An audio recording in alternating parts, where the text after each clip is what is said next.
خلیلزاد تازه وینا. خلیلزاد ویل له افغانستان څخه د غني وتلو د امریکا پلان ناکامه کړ. خلیلزاد دا څرګنده کړه چې ښاغلي ولسمشر محمد اشرف غني امریکا ته ماته ورکړه. هغه وویل امریکا چې کوم پلان درلود خو هغه د اشرف غني پوره نه کړو او اشرف غني چې له هېواده ووته د امریکا پلان هم ناکامه کړی شو. د امریکا پلان څه و او اشرف غني څنګه دغه پلان شنډ کړو؟ مکمل حال را سره په ویډیو کې وګورئ. او په سر کې یادونه هم کوم که باور ټي وي چینل مو نه وي سبسکرایب کړی نو په درنښت سره باور ټي وي چینل سبسکرایب کړئ.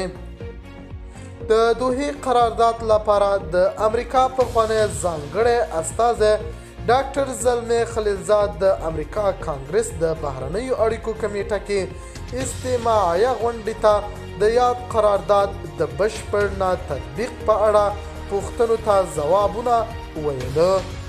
پر مهال هغه ځوابونه چې دی وویل د طالبانو د چټک پرمختګ له وجې د افغانستان دولت سقوط شو.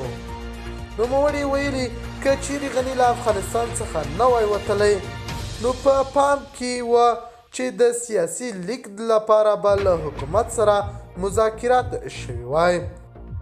طالبانو امریکا سره توافق کړی و چې کابل ته نه داخلیږي.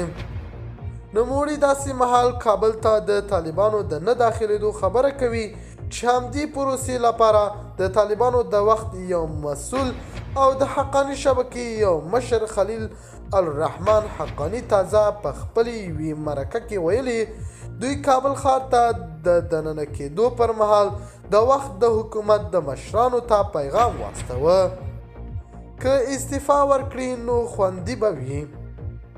خو ښاغلی ولسمشر غني له خپل هېواده ووت او د امریکا دغه پلانونه یې ټول شنډ کړل. د باور ټي وي چینل درنو لیدونکو دا و زموږ ته دې مهال چمتو کړی خبر.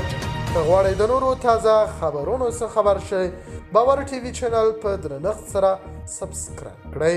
د الله په امان تر بیا ښې چارې.